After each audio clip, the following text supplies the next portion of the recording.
오늘 하나님 말씀은 고린도전서 14장 33절 말씀이 되겠습니다. 고린도전서 14장 33절 말씀을 함께 보시겠습니다. 이는 성도들의 모든 교회에서와 같이 하나님은 혼란의 창시자가 아니라 화평의 창시자이심이라. 잠깐 말씀을 해서 기도하겠습니다. 우주 만물을 말씀으로 창조하시고 지금도 주님의 뜻과 계획 가운데 운행하시는 위대하신 하나님 아버지, 오늘도 저희들의 입술을 통해서 주님을 찬양케 하시고 또 거룩한 경배에 참여할 수 있도록 모든 특권을 허락해 주셔서 참으로 감사를 드립니다. 저희들이 언제 어디서 무엇을 하든지 항상 하나님의 자녀라는 신분에 합당하게 부끄럽지 않은 그런 삶을 살아갈 수 있도록 지혜와 명철을 허락해 주시고 또 저희들이 이 죄악된 세상에 물들지 아니하고 구별되고 또 분리된 삶을 통해서 주님의 거룩하심에 합당한 그런 저희들의 삶이 되도록 저희들을 주시옵소서. 오늘도 저희들에게 필요한 영의 양식으로 준비케 하신 말씀에 기름 부어주시고 또 이 말씀이 선포될 때 모든 회중들이 잘 경청할 수 있도록 마음과 생각을 주관해 주시고 또 전하는 입술 또한 주님의 능력 가운데 붙잡아 주셔서 꼭 필요한 말씀만을 담대하게 증거할 수 있도록 주님 함께 해 주시옵소서. 저희들이 주님 오실 때까지 저희들의 믿음을 더욱 굳건히 하고 또 저러나 오르나 치우치지 아니할 뿐만 아니라 주님의 뜻과 계획 가운데서 온전히 주님을 기쁘시게 해드리는 아름다운 생애가 될 수 있도록 주님 역사해 주시옵소서. 다시 한번 주님 다시 오실 때 저희들이 부끄럽지 않은 그런 모습으로 발견되기를 간절히 구하고 나는 주 예수 그리스도의 이름으로 기도드렸습니다.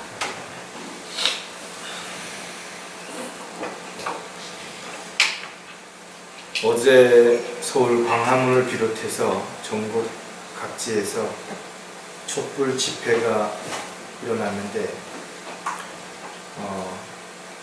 사람들마다 이렇게 좀 다르긴 하지만 150만 명 정도의 사람들이 이렇게 모였다고 합니다.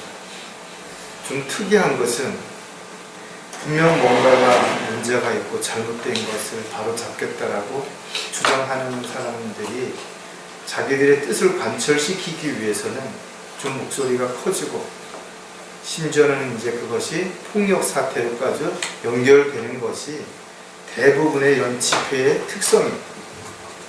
이제 한국의 이런 잘못된 부분들을 외신들이 비난하기도 하지만 또 한편으로 국민들의 이런 질서 있는 행동을 대단히 특별한 민족이다, 위대한 어떤 시민의식이다 이렇게 높이 평가하기도 합니다. 질서라고 하는 것은 혼란 없이 순조롭게 이루어지게 하는 사물의 순서나 차례를 질서라고 말합니다. 그래서 사람이 사는 데는 반드시 질서라는 것이 필요한 것입니다. 여러분들이 잘 아시는 것처럼 창세기 1장 1절 2절을 한번 찾아보겠습니다. 창세기 1장 1절에 보면 태초에 하나님께서 하늘과 땅을 창조하셨느니라. 여러분들이 창세기 3장에서 주님께서 재창조하시는 모습을 보면 빛이 있으라 이렇게 말씀하시니까 말씀대로 빛이 있게 된 것입니다. 그 외에도 하나님의 뜻과 계획 가운데서 모든 것이 완벽하게 창조되어지는 부분들을 우리가 볼 수가 있습니다. 그렇다면 창세기 1장 1절에 있는 이 하늘과 땅을 창조하실 때의 창조는 분명히 완벽하게 창조가 된 것이에요. 근데 2절을 보면 땅은 형체가 없고 공허하며 어두움이 깊음의 표면에 있으며 하나님의 영은 물들의 표면에서 보이시더라. 분명 하나님께서 완벽하게 창조하셨는데 지금 2절에 나와 있는 모습은 무언가 엉망이 되어버린 것입니다. 즉 형체가 없다라는 것은 뭔가 근거라든지 어떤 구심점이라든지 어떤 이런 부분들의 중심이 될 만한 것들이 없어졌다는 거예요.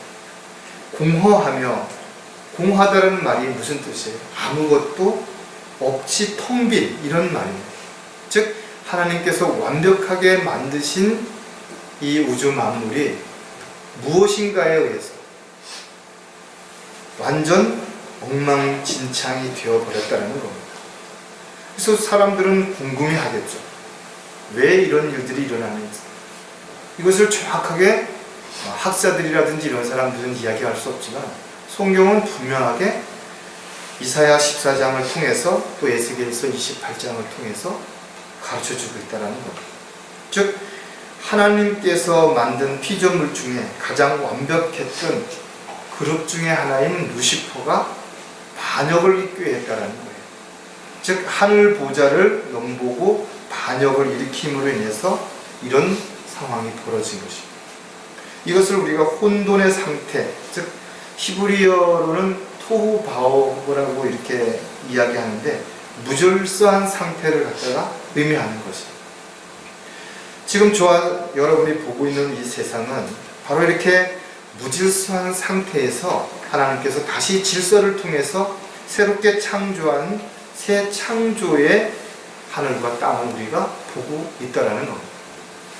다시 말해서 지금 우리가 살고 있는 이 세상은 또 성경을 통해서 알 수 있는 것은 언제 때가 되면 이 모든 것이 다 불살라 없어지게 된다는 것입니다.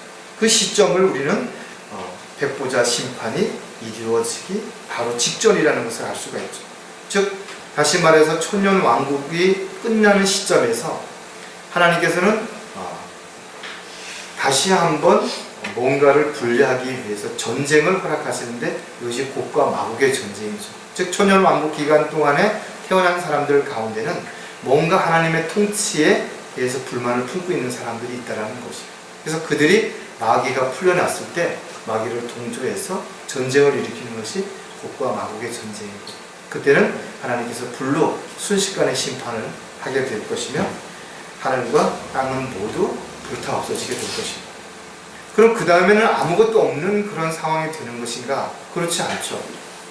백보자 심판이 끝난 후에는 하나님께서 새 하늘과 새 땅을 우리에게 다시 주실 것이고, 특히 구원받은 그리스도인들이 영원히 살 수 있는 새 예루살렘이 즉 하늘로부터 내려온다라는 것을 요한계시록을 통해서 잘 알고 있는 것입니다. 이처럼 하나님께서 만드신 것은 모두가 질서 가운데 그렇게 만드셨다라는 것이에요. 하지만 그 질서를 깨트리고자 하는 그런 세력들이 있는 것이고, 지금까지 어느 시대나 이런 사람들에 의해서 질서가 깨어지고 혼란스러운 상태가 일어났던 것들을 우리가 볼 수가 있습니다.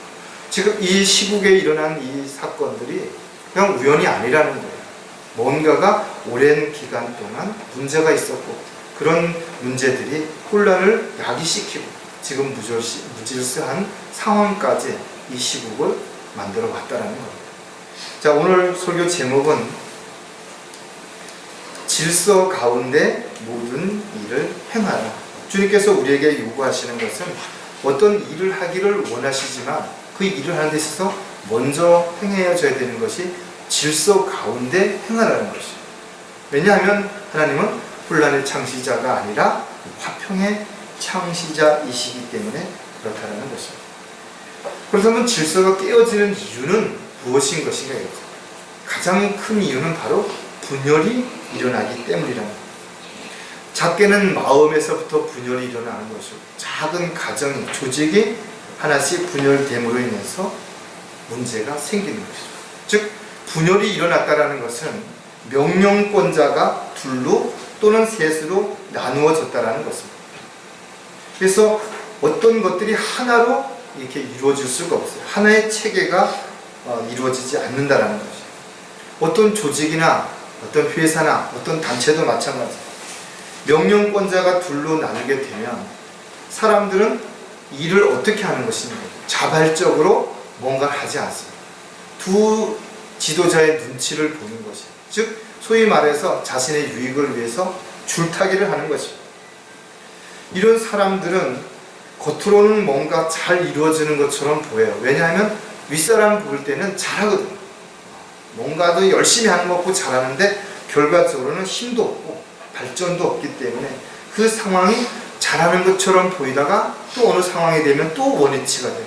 또 뭔가 이루어질 것처럼 보이다가 또 어느 순간이 되면 또 원위치가 돼요. 이것이 지속된다는 것이죠. 따라서 어떤 책임을 진 사람은 그 자신이 책임을 져야 하는 부분에서 방향을 제시하는 것에서 일단 큰 틀을 마련해 주는 것으로 끝을 내야 돼요. 그리고 그 뒤에 따라오는 사람들이 거기에 뜻을 합해서 자신들이 그것을 계획하고 준비해서 철저하게 이루어 가야지만 그것이 전체적으로 튼튼한 조직이 될 수가 있는 것이죠. 정치하는 사람들도 마찬가지예요. 방향을 제시하고 자신들이 뭔가를 이끌어 가야 되는데 오히려 뒤편에 서서 눈치를 보고 사람들을 의식하기 때문에 사람들이 우왕좌왕하는 것이고 불안해하는 것이고, 교회나 가정의 주인은 누구예요? 바로 주님이십니다. 그런데 자기 것을 자기 것이라고, 하나님이 주신 것인데도 불구하고 자기 것이라고 착각하는 데서부터 문제가 생기는 것이죠. 하나님이 나에게 어떤 권한을 주셨든 능력을 주셨든 재능을 주셨든 물질을 주셨든 이것은 하나님의 것이기 때문에 하나님이 원하시고 기뻐하시는 일을 위해서 그것을 효과적으로 활용하는 데다가 초점을 맞춰야 된다 이거죠. 근데 그것이 우선되지 않은 상태에서 내가 많은 일을 하고 열심히 하는 일은 결과적으로 하나님을 기쁘시게 하는 일이 아니라 나 자신을 기쁘게 하는 삶이 되는 것이죠. 성경은 왜 우리에게 자신을 부인하고 십자가를 지라고 명령하고 있는 것인가요?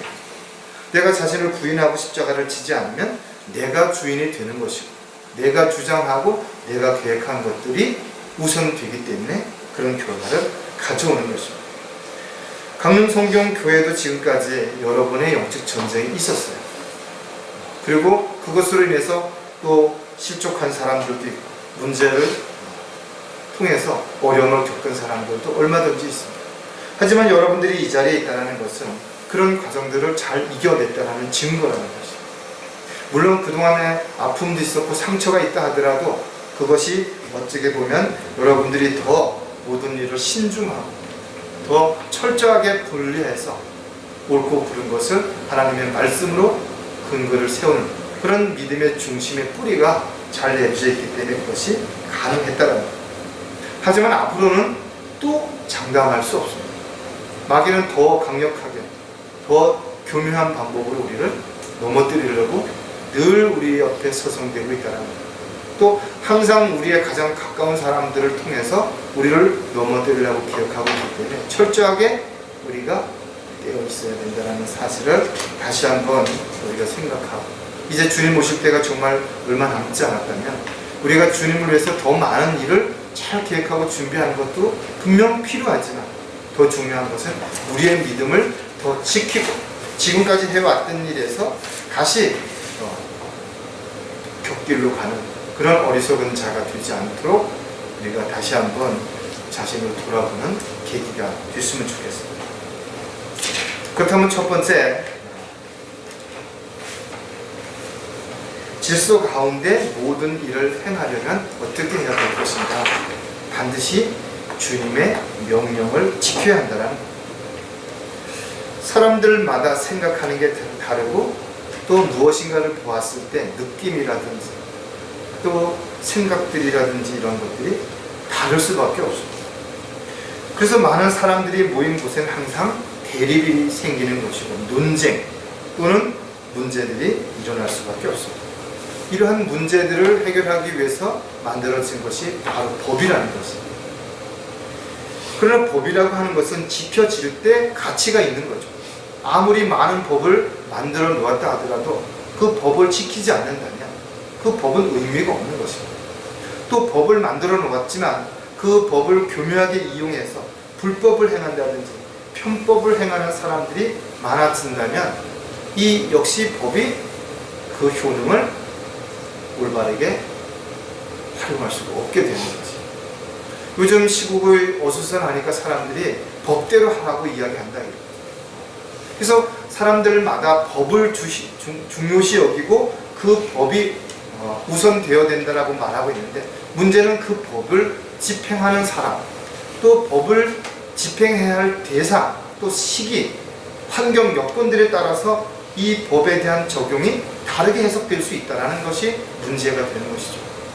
세상 법은 그래서 귀에 걸면 귀걸이고 코에 걸면 코걸이라는 말이 있는 것처럼 언제든지 바뀌거나 변할 수가 있다는 것이죠. 하지만 저와 여러분은 하나님의 법을 믿고 그 법을 따르고 그 법을 실행해야 할 그리스도인이라고 우리가 말한다면 이 법은 절대 변하지가 않는다는 것이죠. 이 법은 누구도 바꿀 수가 없다는 것이, 어떤 사람에게도 예외가 될 수 없다는 것이죠. 그래서 하나님의 약속은 반드시 지켜져야 되는 것이고, 그 약속은 또 다른 법을 더 확실하게 제시할 수 있는 법이 될 수 있기 때문에 우리가 하나님 앞에서는 물론 사람들 앞에서, 지체들 앞에서, 가족들 앞에서 하는 약속도 반드시 지켜야 된다는 것이죠. 무엇보다도 질서를 지키기 위해서는 그 질서에 동참하는 사람들이 같은 생각, 같은 마음이 되어야 한다는 것이죠. 예를 하나 들면, 어떤 회사 사장이 정말 친절하게, 예의 바르게, 말단 사원에게까지 아주 세세한 부분까지 잘 이렇게 지시를 하고 간섭을 합니다. 한편으로 보면 아주 자상한 부분이고, 한편으로 보면 간섭을 하는 것이죠. 이런 상황이 되게 되면 중간 관리자들은 할 수 있는 게 아무것도 없어요. 그러니까 자신이 뭘 선택하고 결정할 수 있는 게 아무것도 없다라는 거예요. 그렇게 되면 결과적으로는 모든 사람들이 한 사람만 쳐다보게 되는 거죠. 왜 모세에게 이도로가 네가 왜 그 모든 법을 다 관장하려고 하느냐 이거죠. 쉽고 누구든지 할 수 있는 것은 50부장, 100부장을 세워서 그들에게 처리하게 하고, 그들이 할 수 없는 큰 중요한 일만 모세를 통해서 처리하도록 하라 이거예요. 오늘도 우리가 마찬가지, 중간 관리자에게 어떤 책임을 맡긴다 그러면 그 사람이 그 일을 감당할 수 있는 능력과 권한과 항목의 여건을 만들어줘야 되는 거죠. 그러나 한 가지 중요한 것은, 그렇게 책임을 맡겨놓으면 이 사람들이 주인의 어떤 명예나 힘을 이용해서 자기의 유익을 치부하는 사람들이 분명히 나오게 된다는 거죠. 그래서 그런 사람들은 일벌백계로 다스려서 그 사람들이 그렇게 할 수 없도록, 하지만 충분한 어떤 그 사람에게 권한을 줘서 스스로 그것을 선택하고 관리할 수 있는 능력을 줄 때 질서가 체계적으로 잘 잡혀져 가야 되는 거죠. 오너가 신뢰를 얻을 수 있는 방법은 약속을 지키는 것입니다. 그리고 자기가 주관한 것들을 끝까지 잘 사람들 앞에서 인정받을 수 있도록 그 일들을 행해 가는 것이고, 그렇게 했을 때 사람들은 신뢰하게 되는 것이고, 마지못해서 억지로 하는 것이 아니라 자발적으로 행동하게 되는 것이고, 교회가 바르게 질서가 세워지고 힘있는 교회가 되려면 바로 이렇게 이루어져야 됩니다. 목사가 일일이 뭐 청소는 어떻게 해야 된다든지 밥은 누가 해야 된다든지 이런 것까지도 간섭해서 일거일투족을 다 하게 된다면 그것은 무슨 의미가 있는 거죠. 각자가 하나님이 주신 은사가 다르고 하나님께서 직분을 주셨다면 그 직분에 맞게끔 스스로가 노력해서 갈 때 좀 시간이 늦는다 하더라도 그렇게 했을 때 그것이 힘있는 그런 지역교회가 될 수 있다는 것이죠. 저와 여러분이 왜 하나님의 말씀에 대해서 명령을 반드시 지켜야 하는 것인가, 그 이유를 몇 가지 우리가 또 생각해 본다면, 반드시 주님의 명령을 지켜 행하는 그리스도인들은 이런 특징을 가지고 있는데, 핵심을 정확히 알고 행한다는 거죠. 즉 위에서 어떤 지시가 내려왔을 때 그게 무슨 의미인지 무슨 뜻인지를 잘 모르면 열심히 뭔가를 하는 것처럼 보이는데 결과는 다르게 나올 수 있어요. 그래서 정확하게 그것을 알아야 되고 확인해 봐야 돼요. 그래서 명령을 내리는 사람은 자신이 어떤 명령을 내렸어요. 그럼 그 명령을 내린 것으로 끝나는 것이 아니라 그 사람에게 다시 확인해 보세요. 내가 지금 당신한테 이런 명령을 내렸는데 당신 그거 어떻게 생각하느냐 이거죠. 그래서 본인이 나는 이렇게 생각한다 했을 때 자기가 이야기한 거하고 전혀 다를 수 있어요. 왜? 그 위에서 내려오는 명령이 뭔지를 모를 수 있다는 거예요. 다른 생각과 다른 목적을 가지고 이야기를 들으면 같은 말이라도 그것이 다르게 들릴 수 있다는 거죠. 그래서 나의 생각과 그 생각을 공유하고자 하는 사람의 생각이 동일한지를 확인해 보지 않으면 전혀 엉뚱한 내용의 결과를 가져올 수 있는 거죠. 질서를 지키기 위해서는 무엇인가 근거가 있어야죠. 분명한 근거가 제시되어야 되는 것입니다. 그래서 자동차의 사고를 사전에 막고 원활한 흐름을 막기 위해서 만들어진 것이 교통법규라는 거예요. 즉 교통법규는 교통의 흐름과 교통사고를 예비하기 위해서 만들어진 법이기 때문에 이것을 갖다가 무슨 다른 소비자법이라든지 무슨 음식법에다 적용시키면 안 되는 거예요. 또 기본 질서를 지키기 위해서 경범죄라는 게 만들어졌다 이거죠. 아무것도 아닌 것 같지만 길에다 침을 뱉는다든지 노상방뇨를 한다든지 고성행위를 한다든지 이런 것들은 자기는 어떨지 모르지만 다른 사람의 생활에 방해가 되기 때문에 가볍지만 분명한 어떤 처벌 조항을 둬서 경범죄를 주는 것입니다. 이렇게 어떤 단체나 조직에는 뭔가 잘못을 했을 때는 거기에 맞는 경범죄라든지 아니면 강력한 범죄라든지 직권을 박탈하고 아니면 파면 조치를 하는 이런 심한 것까지 분명한 체계가 반드시 이루어져야 된다는 것입니다. 성경을 읽어보면 우리가 알 수 있는 것은 하나님의 법은 원칙이 분명하죠. 행한 대로 갚아주신다는 거예요. 이것이 바뀌지 않는 것입니다. 잘하면 잘한 만큼의 보상을 주시는 것이고 잘못하면 잘못한 만큼의 반드시 징계가 있다는 거예요. 잘못을 저질렀는데도 그것을 옹호하고 이해하고 감싸주는 것, 이것이 다가 아니라는 거예요. 잘못은 잘못이에요. 하나님은 절대로 죄를 묵과하지 않으신다는 거예요. 반드시 그 죄를 끝까지 찾아내셔서 거기에 대한 징계를 내리시는 거예요. 다만 하나님은 징계로 끝나지가 않는다는 거죠. 그 징계에 사랑이 있다는 것을 우리가 한번 좀 생각해 봐야 되겠죠. 갈라디아서 6장 2절하고 3절을 보면 너희는 서로의 짐을 지라 그리하여 그리스도의 법을 이루라. 만일 어떤 사람이 아무것도 아니면서 무언가 되는 줄 생각하면 그 사람은 자신을 속이는 것이다. 서로의 짐을 지라는 말은 뭐예요? 각자의 역할이 있다는 거예요. 각자가 해야 할 위치가 있다는 거예요. 근데 그 사람이 있어야 할 자리에 있지를 않고 해야 할 일을 하지 않고 윗사람의 눈치를 본다든지 아랫사람의 눈치를 보고 있다면 그 일은 지속이 될 수도 없고 이루어질 수가 없다는 거예요. 그래서 여러분들이 우리가 뉴스 나올 때 흔히 이야기하잖아요. 어떤 선진국 같은 경우에는 어떤 사고가 나타났다 이거죠. 한번 뉴스에 여러분 보신 적인 적이지만 그 산업 어떤 재해가 일어나고 무슨 어떤 자연 어떤 문제가 일어났을 때 그걸 담당하는 행정관장이 앞에 앉아 있고 오바마가 뒤에 앉아서 쭈그리고 앉아서 그 얘기를 듣고 있는 거예요. 우리나라는 어떤 문제가 생기면 높은 사람이 오면 일하던 사람이 다 멈춰서 그 사람한테 브리핑하게 전전긍긍하다 이거죠. 이것이 다른 거예요. 그러니까 우리가 하나님의 뜻과 계획 가운데 살아간다 그러면 이런 부분들을 정확하게 알아야 돼요. 가장 잘 아는 사람이 가장 정확하게 그것을 판단한 사람이 그 어떤 거에 주관이 되어서 그것을 이끌어가고 종합적인 부분에 대한 것을 결정하는 것은 오너가 해야 되는 이런 부분들이 우리에게 필요하다는 거예요. 교회도 마찬가지예요.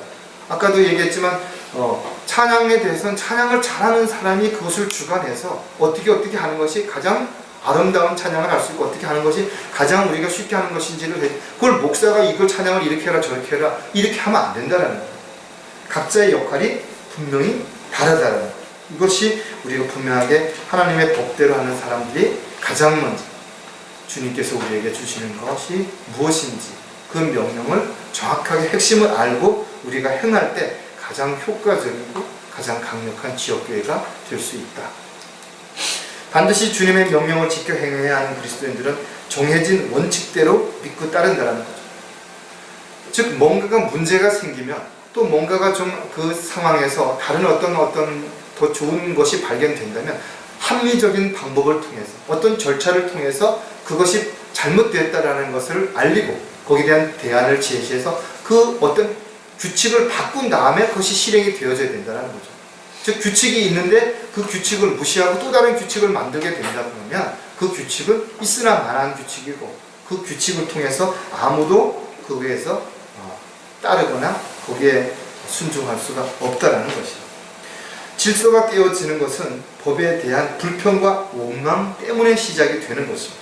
즉 다시 말해서 다른 사람들에게는 그렇게 적용되는 것이 마땅한 거예요. 근데 나한테 적용되는 건 억울하다 이거죠. 왜 좀 편리를 봐주지 않고, 왜 나에게는 왜 너무 가혹한가, 이렇게 이야기한다라는 거죠. 마귀는 우리의 인간이 가지고 있는 이런 옛성품을 누구보다도 더 잘 알기 때문에 끊임없이 우리를 부추기는 거예요. 너는 문제가 없고 넌 잘했다. 다른 사람이 실수한 거지 너에게서 문제가 일어난 것은 아니라라고 스스로 자신을 합리화시키게 만든다라는 겁니다. 그리고 그렇게 이해해주지 않는 사람들을 원망하고 불평하는 것이죠. 질서를 지키기 위해서는 그 법을 집행할 수 있는 집행자가 반드시 필요하죠. 이스라엘 백성들을 하나님께서 인도하실 때 하나님께서 어떻게 그들을 인도하시는지, 하나님의 법을 통해서 신정 통치의 국가로서의 어떤 부분들을 하나님께서 했을 때 아무 문제가 없었다라는 거예요. 근데 그들은 어느 순간부터 시작하기를 우리도 우리 뜻대로, 우리 계획대로 뭔가를 하고 싶다 이거죠. 그래서 그들이 하나님 앞에 요구한 게 뭐예요? 바로 왕을 달라고 이야기한 것이에요. 우리가 스스로 왕을 세워서 우리가 해보겠다 이거예요. 또 우리에게 법을 주면 우리가 그 법을 지키겠다.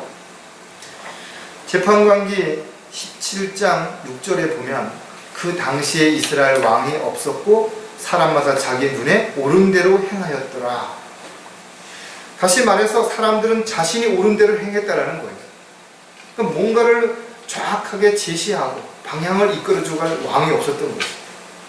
그래서 문제가 계속해서 생기게 된 것이고 사람들은 서로에 대해서 못마땅해하고 불평하게 됐기 때문에 온갖 문제들이 생겨난 것입니다. 그래서 하나님께서 첫 번째 준 그 왕이, 인간이 스스로 세운 왕이 누구예요? 사울 왕. 그러니까 사울 왕은 왕으로서의 역할만 해야 되는데 그 왕이었던 사울이 어려운 상황이 벌어지게 되자 스스로가 제사장 역할을 해서 번제를 드림으로 인해서 왕권이 박탈된 것입니다. 즉 자신이 역할에서 벗어나서 다른 일에 그 일이 아무리 능력이 있고 또 그 일을 할 수 있는 어떤 여건이 됐다 하더라도 자기의 자리를 벗어나게 되면 지위와 처소를 떠났던 천사들처럼 자신의 고난을 벗어난 사울 왕처럼 그 모든 걸 다 잃게 되는 것입니다. 왜냐하면 이것이 질서를 깨트리는 원인이 되기 때문에 그런 것입니다. 하나님께서는 이 질서를 바로잡게 하기 위해서 각 사람에게 은사를 다르게 주시는 것입니다. 재능을 다르게 주신 것입니다. 역할을 다르게 주신 것이라는 겁니다. 따라서 저와 여러분은 자신이 있어야 할 자리가 무엇인지, 어디인지, 어떻게 해야 되는지에 대한 부분을 정확하게 알고 그 하나님이 자신에게 맡기신 직분에 합당하게 생활할 때 그것이 가장 잘하는 것입니다. 다른 사람이 잘 못하게 된다 그러면 여러분들 그걸 가지고 책망하고 꾸짖기 전에 먼저 그를 위해서 기도하셔야 돼요.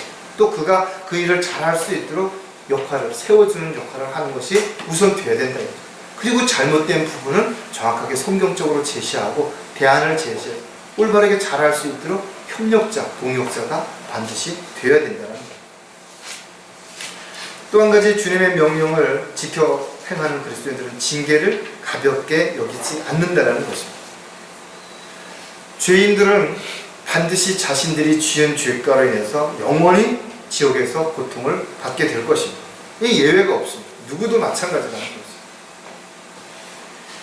그들이 어떠한 변명도 내세울 수 없을 만큼 그들이 심판대 앞에서 그들의 죄가 낱낱이 다 발견될 것입니다. 하나님께서 그들에게 어떻게 기회를 얼마만큼 오래 참으셨는지에 대한 부분도 분명하게 보여주실 것입니다.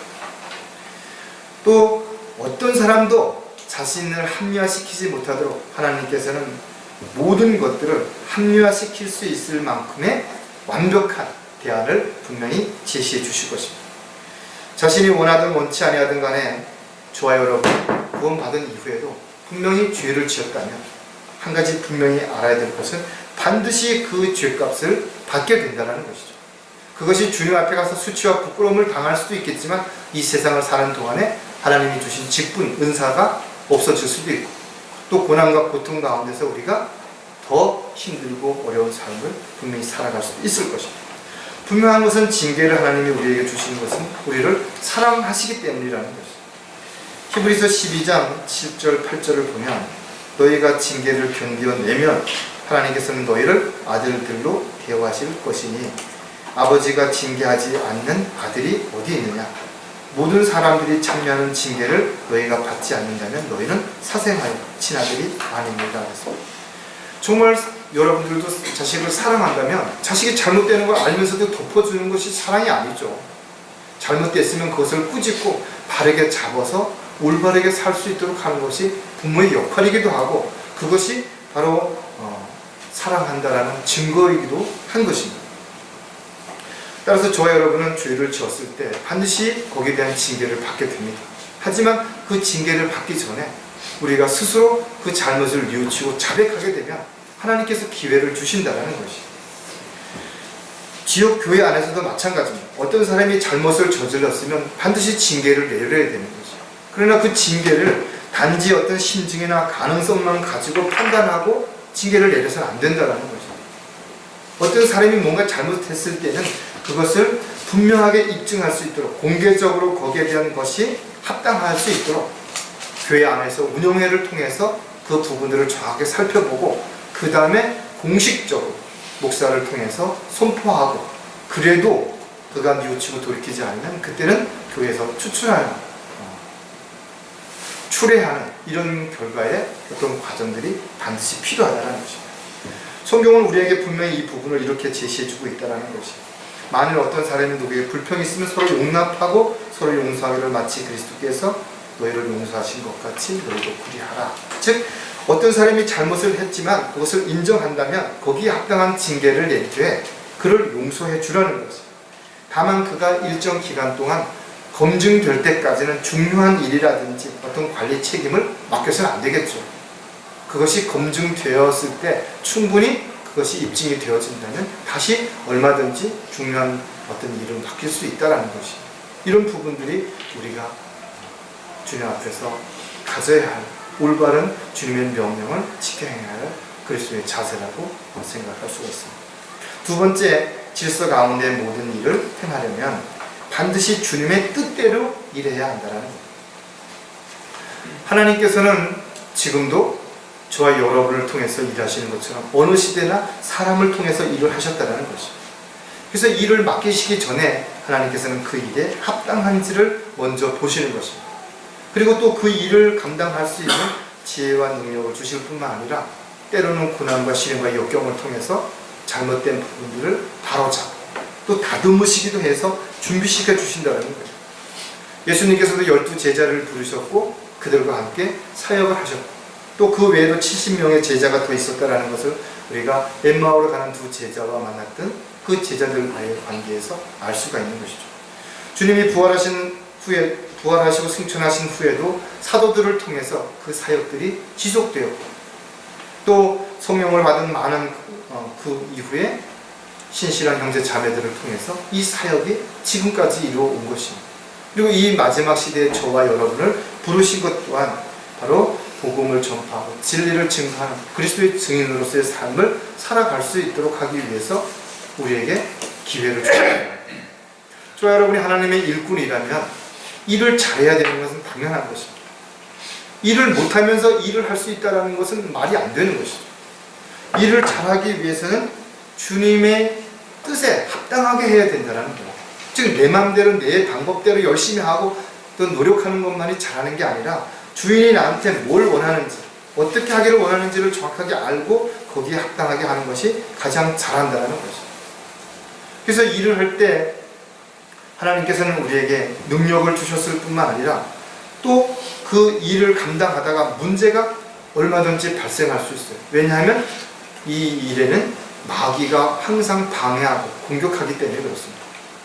그런 상황이 벌어졌을 때 그 위기를 모면할 수 있고 헤쳐나갈 수 있는 능력이 필요하죠. 그래서 하나님께서 하나님의 일을 맡긴 사람에게는 위기의 능력을 감당할 수 있는 능력도 허락해 주시는 거죠. 그래서 우리는 먼저 문제가 생기면 먼저 무릎을 꿇고 하나님의 뜻과 계획들이 어떻게 이루어지는지에 대해서 귀를 기울여야 됩니다. 그리고 주님의 명령하시는 데에 따라서 움직여야 되기 때문에 때로는 답답해 보일 수도 있겠죠. 왜 빨리 이 일을 처리하지 않는가? 그러나 그 모든 것들이 하나의 과정이 될 수 있다는 것을 염두에 둔다면 모두가 함께 합심해서 기도하면서 주님의 명령에 따라서 그 일들을 하나씩 이루어가는 것이 일꾼으로서 가장 그 일에 대한 올바른 자세라고 볼 수가 있을 것입니다. 검증도 되지도 않은 사람들, 이런 사람들이 함부로 일을 할 수가 없죠. 또 그런 사람에게 일을 맡길 수 없습니다. 그래서 옛날에도 보면 정치를 잘했던 왕들은 어떻게 했냐면 항상 양대 세력을 밑에다 뒀다라는 거예요. 즉 어느 한 세력만 치중하게 돼서 커지게 되면 그들이 어느 순간에 권력을 움켜쥐고 왕을 허수아비로 만들 수 있죠. 그러나 양대 두 어떤 팔을 만들어 놓고 적절하게 양쪽에다가 힘과 이것을 균형을 맞춰주게 되면 서로가 서로를 견제하게 되고 서로가 또 경쟁이 돼서 더 잘하려고 한다 이거죠. 많은 사람들이 말하는 것처럼 자신에게 어떤 문제가 생겼을 때, 어려움이 생겼을 때 정말 가서 그것을 털어놓고 이야기할 수 있는 사람들이 어떤 사람이냐 이거죠. 얼마나 또 그런 사람들이 있느냐 이거죠. 사실은 막상 그런 일을 믿고 맡길 만한 사람들이 많지 않다라는 거예요. 또 어떤 사람에게 그것을 믿고 맡겼더니 다 말을 했더니 어느 순간에 그것이 오히려 약점이 되어서 나를 공격하는 뒤통수를 치는 결과를 가져오는 일들이 비일비재하게 일어나는 거죠. 그래서 어느 정도 선까지 같이 이야기할 수 있는 사람들이 분명히 한 부류만 있어서는 안 된다는 거예요. 하나님의 사역도 마찬가지입니다. 교회 안에도 마찬가지고 어떤 조직도 마찬가지고 항상 힘이라고 하는 것은 균형을 이룰 때가 힘이 가장 강력한 힘을 발휘할 수 있다는 것이. 반드시 주님의 뜻대로 일하는 그리스도인들은 맡겨주신 직분에 충실하게 임한다라는 겁니다. 즉 자신이 어떤 직분을 받았든 어떤 위치에 있든 간에 그 일에 충실하게 임한다라는 거예요. 하지만 대부분의 사람들은 자기 일은 잘하는데 다른 부서가 잘못한다든지 다른 사람들이 자꾸 문제를 일으킨다든지 이렇게 변명한다는 거죠. 일을 하기 위해서는 돈도 필요하고 시간도 필요하죠. 그러나 그 모든 것들을 잘 해갈 수 있는 함께 일할 수 있는 사람들이 필요하거든요. 그래서 구약시대에도 보면 각 시대마다 하나님을 정말 두려워했고 하나님 앞에 순종했던 일꾼들이 있죠. 하나님은 아담을 부르시고 노아를 부르시고 아브라함을 부르시고 야곱을 통해서 여러 번에 걸쳐서 다양한 방법으로 하나님의 뜻을 이루시고자 했다는 것을 우리가 볼 수가 있습니다. 그러나 그때마다 여러 가지 문제들이 있었고 자기의 어떤 직분이라든지 그것을 넘어서 해서는 안 되는 일, 죄를 짓기 때문에 이런 일들이 여러 가지 문제들이 있었던 것이죠. 모세를 통해서 율법을 주시고 이집트에서 불러내서 40년 동안 이스라엘 백성들을 인도하셨던 부분도 우리가 한번 좀 생각해 본다면 하나님께서는 이스라엘을 떠나지 아니하시고 늘 그들을 구름 기둥과 불 기둥으로 인도해 주신 것이죠. 즉 다시 말해서 각자 자신의 역할을 충실히 하면 문제가 없었다는 거예요. 그러나 그 지파들 가운데는 자신들에게 주어진 부분에 대해서 뭔가 더 많은 걸 요구하고 이러므로 인해서 문제들이 생겼던 것을 우리가 성경에서 분명히 볼 수가 있어요. 누가복음 10장 2절에서도 보면 그러므로 주께서 그들에게 말씀하시기를 참으로 추수할 것은 많으나 일꾼들이 적도다. 그러므로 너희는 추수해 주께 기도하여 추수할 일꾼을 보내주시라고 하라. 이 시대의 교회는 많죠. 그러나 정말 주님을 기쁘시게 해드리기 위해서 복음을 전파하고 진리를 증거하고 주님 다시 오시기를 소망하며 기다리는 그런 사람들은 과연 얼마나 되는지 참으로 안타깝지만 많지 않다랍니다. 복음을 전하는 사람 찾아보기가 어렵잖아요. 하나님의 일꾼은 반드시 영적으로 거듭나야 하는 것은 당연한 것이지만 거듭났다 하더라도 하나님을 두려워하거나 하나님의 명령에 순종하지 않는 사람들은 하나님의 일꾼으로 쓰임받을 수 없다. 즉 자신을 부인하고 십자가를 지지 않는다면 그는 언제든 자신에게 주어진 권한, 능력을 가지고 자기의 유익을 위해서 하나님의 뜻과 계획에서 벗어날 수 있기 때문에 그렇다는 것이죠. 저와 여러분의 지금 주님으로부터 받은 직분이 무엇인지, 교회에서의 나의 역할은 무엇인지, 또 가정에서의 역할, 직장에서의 나의 역할은 무엇인지를 정확하게 한 번쯤 점검해보고 나는 거기에 합당하게 지금 하고 있는 것인가, 또 나에게 맡겨주는 일에 부끄럽지 않은 것인가를 우리가 한 번쯤 생각해 봐야 될 것입니다. 반드시 주님의 뜻대로 일하는 그리스도인들은 주님 주시는 능력으로 일한다는 것이죠.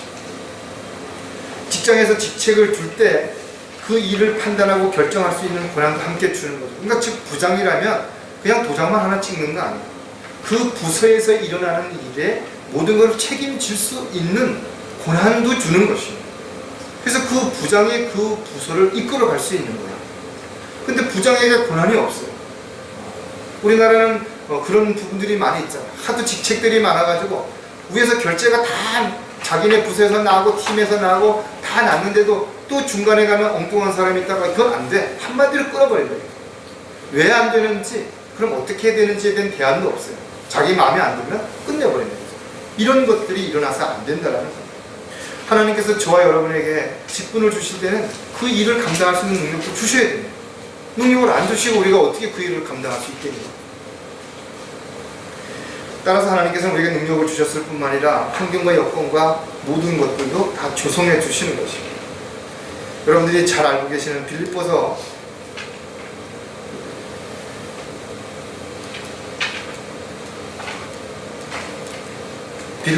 4장 13절입니다. 내게 능력 주시는 그리스도를 통하여 얘가 모든 것을 할 수 있느니라. 구원받은 그리스도인들은 이 세상을 살아가는 동안에 해야 될 일도 많지만 하지 말아야 할 일도 너무나 많습니다. 그리고 어떤 일은 자신이 감당할 수 있는 능력이 있지만 어떤 일은 감당할 수 없는 일들도 얼마든지 있어요. 따라서 이런 일들이 주님께서 정말 원하시고 나에게 맡겨주셨다면 반드시 그 일을 감당할 수 있는 능력과 환경과 여건도 주님이 조성해 주셔야죠. 그래야 그 일을 감당할 수 있다는 겁니다. 하나님께서는 모든 일을 질서 가운데, 계획 가운데 일하시기 때문에 우연이 없다는 거죠. 즉 감정적으로 즉흥적으로 그렇게 하시지 않는다는 거죠.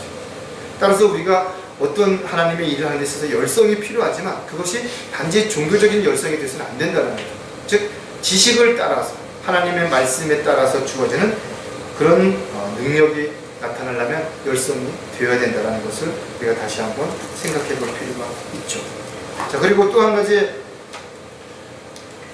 주님께서 기뻐하시는 일에 헌신한다는 것입니다. 이것이 바로 반드시 주님의 뜻대로 일하는 사람들의 특징이라는 것입니다.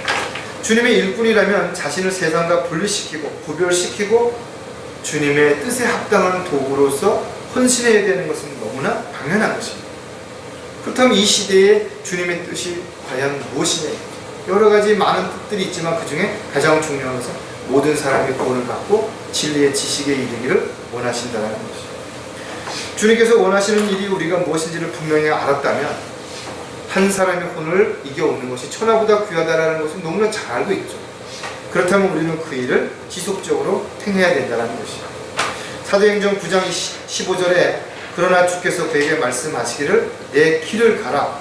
이는 그가 이방인들과 왕들과 또 이스라엘 자손들 앞에서 내 이름을 증거하기 위하여 내가 선택한 그릇이라. 즉 사도 바울을 주님께서 선택하신 이유는 그에게 복음을 전파하기 위해서라는 것입니다. 이 시대에 교회가 해야 할 많은 일들이 있지만 그 중에 가장 중요한 일은 바로 복음을 전파하는 것, 그리고 진리를 증거하는 것입니다. 그러나 이런 일들이 지속적으로 이루어지기 위해서는 여러 가지 문제가 있습니다. 왜냐하면 그 일은 반드시 마귀가 방해하고 공격하기 때문에 그런 것입니다. 또 요즘 경제적으로 교회가 많이 어려움을 당하는 것도 사실인 것입니다.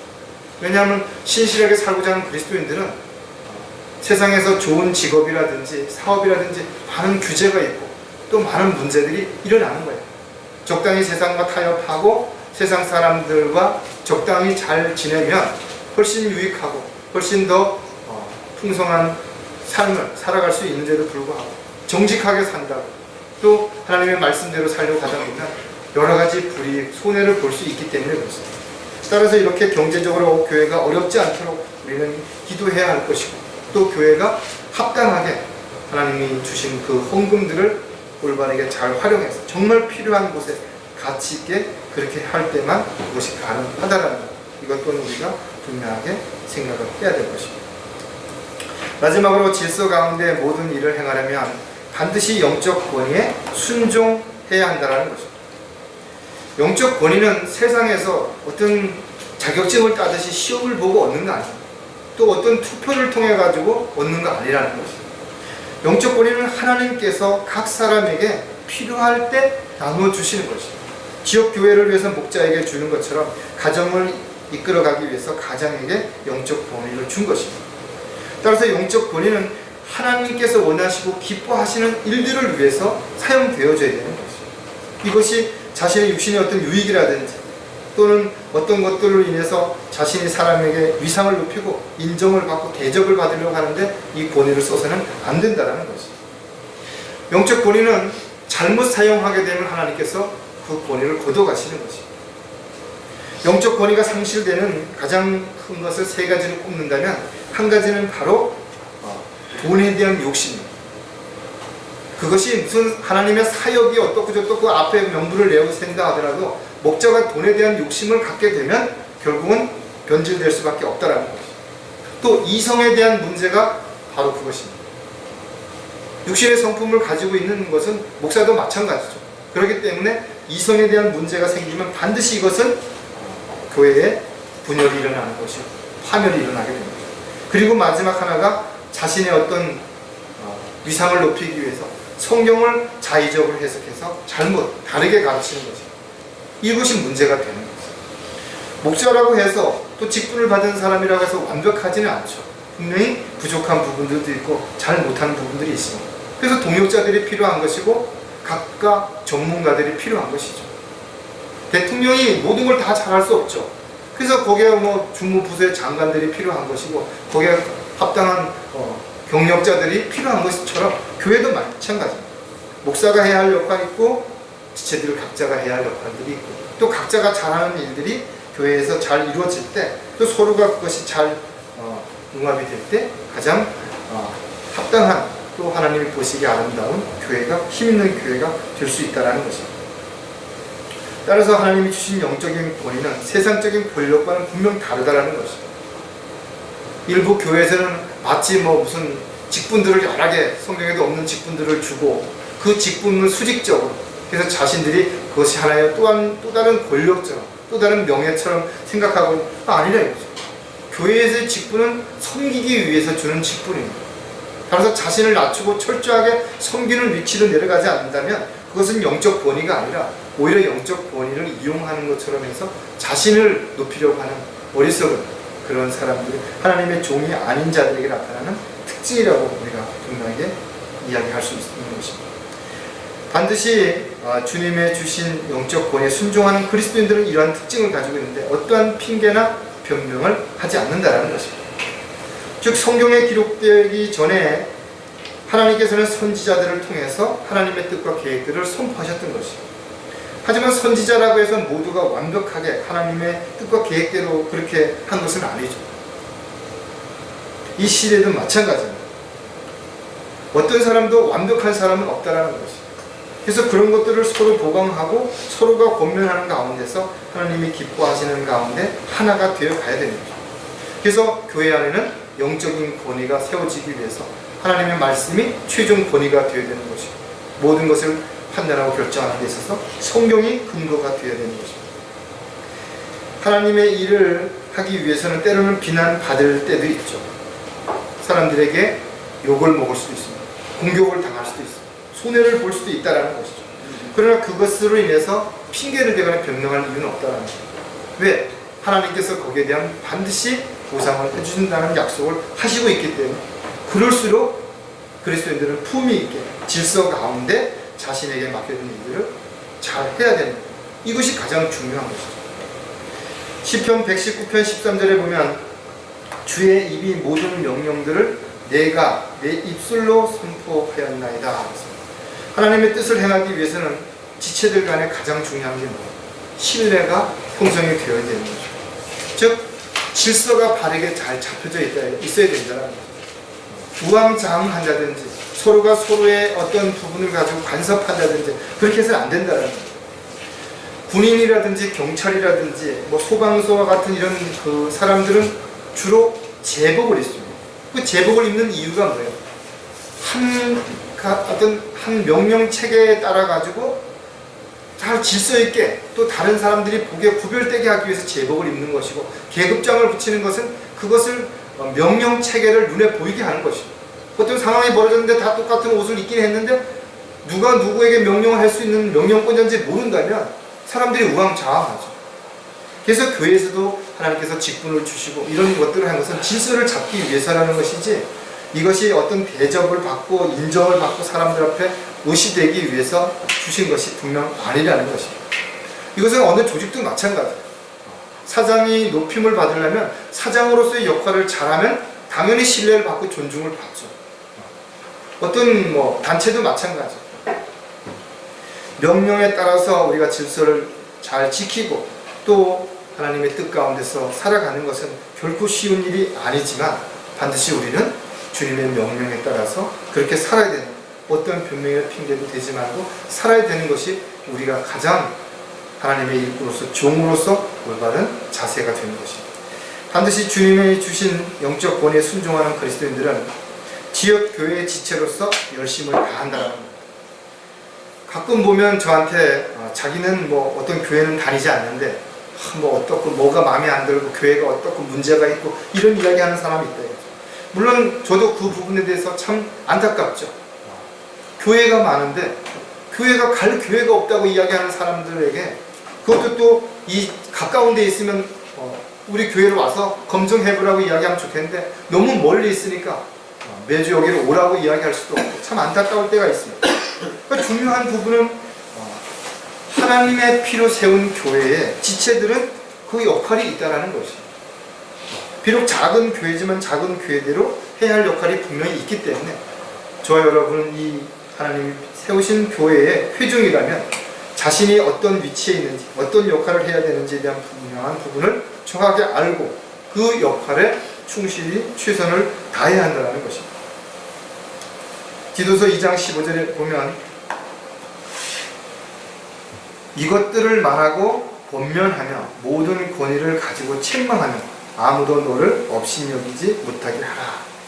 교회의 사도행전 20장 28절에 목자를 세우신 것은 성령께서 그렇게 세우신 것이에요.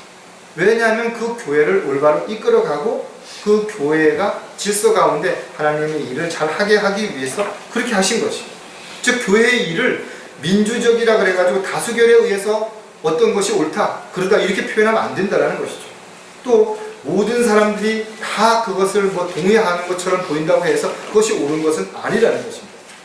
저와 여러분은 어떤 일을 판단하고 결정하든 그것이 성경을 근거로 해야 된다는 것입니다. 그 성경을 근거로 하는 것이 사람으로 넘어가게 되면 이것이 시민의 권리를 주장하는 라오디 교회가 되는 것입니다. 이것이 마지막 때의 교회의 모습이었고 그것이 바로 교회가 배교하는 모습에 대한 부분을 정확하게 제시하고 있다는 겁니다. 그래서 교회는 교회의 모든 사람이 다 떠나간다 할지라도 교회에서 목사는 반드시 성경을 근거해서 선포해야 되는 것이고, 성경을 어긋난다든지 성경에서 기록되어 있는 것을 어기면서까지 사람들이 이것을 주장하니까 이것이 더 합당하고 이것이 더 교회를 위해서 유익하다라고 주장하면 그건 이미 하나님의 뜻과 계획에서 벗어난 것이라는 것이 분명하다는 것이죠. 따라서 교회의 모든 이런 시기와 또 환경과 여건들에 대한 부분들을 충분히 교회 지체들이 알아보고 또 같이 이야기하고 나서 최종적으로 목자가 그것을 성경을 통해서 살펴본 후에 선포함으로 그것이 교회에 어떤 것을 행하고 또 실행하는 데 있어서 지침이 되고 어떤 근거가 되어야 된다는 겁니다. 반드시 주님이 주신 영적 권위에 순종하는 그리스도인들은 어떤 경우에도 권위를 넘보지 않는다는 것이죠. 처음에 제가 첫 번째 말씀을 드렸던 것처럼 하나님이 만든 가장 완벽한 루시퍼가 하나님의 보좌를 넘봤다는 거죠. 즉 가장 반역을 잘 꾀하는 사람은 누구예요? 힘이 없는 사람이 아니라 힘이 있는 사람들이, 어느 부분에서든 인정을 받고 대접을 받는 사람들이 자기가 해야 할 역할, 자기 자리에 그 부분을 벗어나서 욕심을 부리게 되면 루시퍼와 같이 똑같이 반역을 일으키고 뭔가 그 자리를 넘보고 분열을 획책하는 결과를 가져온다는 겁니다. 안타깝게도 이런저런 이유로 인해서 자기는 더 이상 신앙생활을 할 수 없다라고 이야기하는 사람들이, 그러나 그들이 주님을 떠나서 과연 어디로 갈 것이며 무엇을 할 수 있냐 이거죠.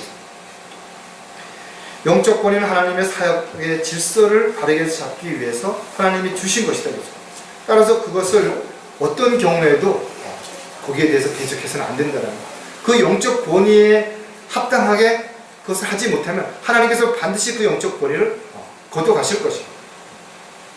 하지만 모세에게 반역을 꾀한 코라 자손들처럼 자신들도 그 일을 할 수 있다라고 주장해서 안 되는 거죠. 그들은 산채로 땅속으로 들어갔대요. 모세의 누이 미리암도 자기도 선지자고 자기도 충분히 그런 일을 할 수 있다라고 했기 때문에 문둥병에 걸렸다라는 사실을 우리가 생각해 본다면 사울 왕만 직권이 박탈된 거 아니에요. 어느 조직이나 단체나 마찬가지로 질서가 무너지면 한순간에 모든 것이 끝나는 거죠. 그리고 이런 질서가 무너지는 것이 아주 작은 일이 용납됐을 때부터 시작이 된다. 그리고 한 사람에 의해서부터 그것이 시작이 될 수 있다는 것이 철저하게 우리가 그 부분들을 점검하고 또 점검해야 되는 것이 분명한 이유라는 것입니다. 에베소 4장 11절 12절을 보면 그가 어떤 사람들은 사도로, 어떤 사람들은 선지자로, 어떤 사람들은 복음 전도자로, 어떤 사람들은 목사와 교사로 주셨으니 이는 성도들을 온전케 하며 섬기는 일을 하게 하고 그리스도의 몸을 세우게 하여 직분을 주신 것은 분명하게 하나님께서 허락하셨다는 거죠. 그러니까 사도 바울이 이야기하는 것처럼 어떤 직분을 맡았든 그 직분에 충실하라는 것입니다. 하나님께서 우리에게 직분을 주신 것은 그것을 감당할 수 있기 때문에 인정하기 때문에 주신 것이라면 그것을 무시하는 것은 곧 그 직분을 주신 하나님을 무시하는 것이고 하나님을 대적하는 행위를 하게 된다는 것입니다. 저와 여러분이 어떤 경우에 있다 하더라도 마찬가지라 이거죠. 자신이 무엇을 하든 항상 감사하는 마음, 기쁜 마음으로 그 일들을 이루어갈 때 하나님께서 기뻐하시고 또 그 일이 가장 효과적인 결과를 가져올 수 있다는 것입니다. 이와 같이 우리가 오늘 살펴본 세 가지를 통해서 하나님께서 우리에게 무엇을 요구하시는지에 대한 부분을 다시 한번 점검해 볼 필요가 있습니다. 바로 질서 가운데 하나님께서는 우리가 모든 일을 행하기를 원하신다는 것입니다.